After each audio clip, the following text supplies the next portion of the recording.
Hi everyone, welcome to Channel Name. Today we're diving into the potential death of the American dream. We're talking about structural issues making it harder for everyday Americans to get ahead. And who better to guide us than Noam Chomsky in his book, Requiem for the American Dream.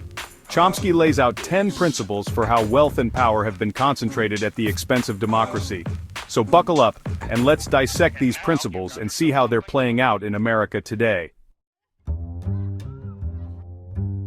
Let's kick things off with reducing democracy. It's a bold move, right? But it's happening all around us, and it's not as subtle as you might think.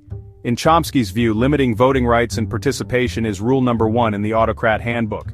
He argues that when you restrict who can vote, you control the outcome. It's a classic power play. Voter ID laws, gerrymandering, slashing early voting, these aren't just random incidents.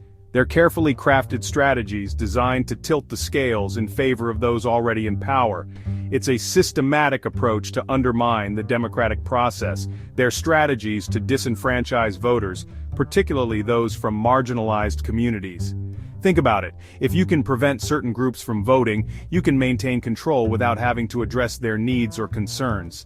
It's like a rigged game of Monopoly where one player starts with all the properties. The rest are left scrambling for scraps, and no matter how hard they try, the game is stacked against them. And by prayer, I mean the faint hope that those in power will develop a conscience. Spoiler alert, they won't. The system is designed to benefit them, and they have little incentive to change it. Reducing democracy isn't a bug in the system, it's a feature. It's a deliberate tactic to ensure that power remains concentrated in the hands of a few. It's about consolidating power and ensuring that the voices of the many are drowned out. So yeah, fun times. But it's not just about the immediate impact. The long-term consequences are even more troubling. When people lose faith in the democratic process, they become disengaged and disillusioned. This apathy only serves to strengthen the grip of those in power, creating a vicious cycle that's hard to break. But history has shown us that change is possible. It requires vigilance, activism, and a collective effort to demand fair and free elections. The fight for democracy is ongoing, and it's up to each of us to ensure that every voice is heard. Now that we've gutted the electorate, we can focus on the next step. Let's move on to shaping ideology. This is a crucial part of maintaining control over the masses. Who needs critical thinking skills when you have propaganda? Propaganda has been used for centuries to influence public opinion and suppress dissent. This is where media and education come in. By controlling what people see and learn, those in power can shape their worldview. By controlling the narrative, those in power can mold public opinion. Think about it. Every speech, every rally, every piece of news is carefully crafted to serve a purpose. How many times have you turned on the news and been bombarded with fear-mongering headlines? This isn't an accident. It's a deliberate strategy to keep you anxious and distracted. It's a strategy to keep the public misinformed. When people are scared, they are easier to control. They look to authority figures for guidance and reassurance. By controlling information, those in power shape our beliefs and actions. Social media, news outlets, and even educational institutions play a role in this grand scheme. Most people don't even realize they're being played. They go about their daily lives, consuming the information fed to them without question. They accept the information they're fed as gospel, never questioning its validity. This blind acceptance is exactly what those in power want. So yeah, shaping ideology, it's the American way. From the media we consume to the education we receive, everything is designed to keep us in line. But remember, awareness is the first step towards change. Question everything, seek the truth, and don't let those in power dictate your beliefs. We've rigged the elections and brainwashed the masses. Now it's time for redesigning the economy. Dismantle social safety nets, gut public services, and funnel wealth to the top 1%. Crush unions to exploit workers and increase profits. When you concentrate wealth in a tiny minority, you create an unstable economy. It's like building a house of cards on a foundation of jelly. Redesigning the economy isn't about creating a system that works for everyone. It's about creating a system that works for the wealthy and powerful.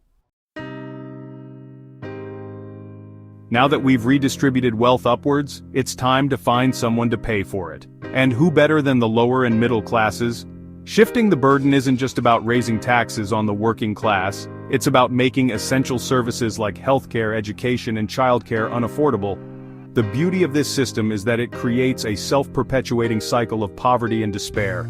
It's like a giant hamster wheel of economic oppression.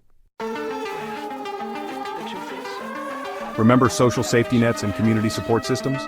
Time to dismantle those. Attacking solidarity isn't just about cutting funding for social programs.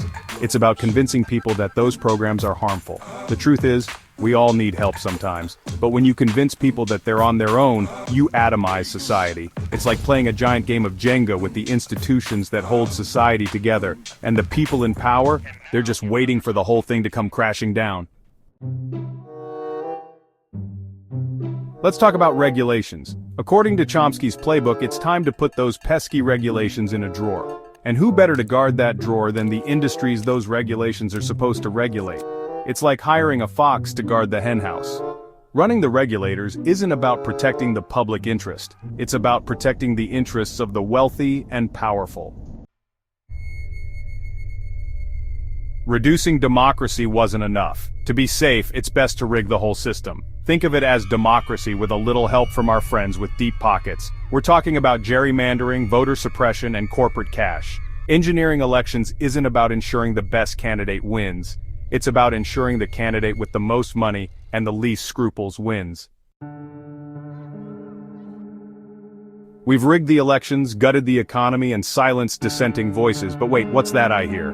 People complaining, organizing, demanding better. We can't have that. Time to crack down on those troublemakers. This is where things get messy. We're talking about surveillance, intimidation, and brute force, monitoring online activity, infiltrating groups, and spreading disinformation. If that doesn't work, escalate to harassment, arrests, and police brutality. The important thing is to send a clear message. Step out of line and we will make you regret it. It's like having a giant "Do Not Cross" sign plastered over the entire country. Shaping ideology was just the tip of the iceberg. The real game is far more insidious and pervasive. It's about creating a reality where facts are malleable, and truth is a matter of perspective. This isn't just about politics, it's about controlling the very fabric of society. When it comes to controlling the narrative, there's no such thing as too much propaganda. Every image, every word, every broadcast is meticulously crafted to serve a purpose. It's a relentless barrage designed to shape opinions and beliefs.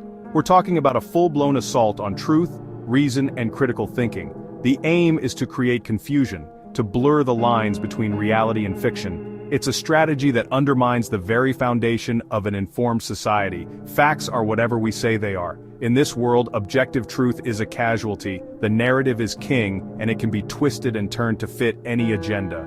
This is the power of propaganda in its most potent form. We'll flood the airwaves with talking heads spouting pre-approved talking points. These aren't just random opinions, they're carefully curated messages designed to reinforce the desired narrative. It's a well-oiled machine that leaves little room for dissent. Create fake news websites and social media accounts to spread our message. The digital age has made it easier than ever to disseminate false information.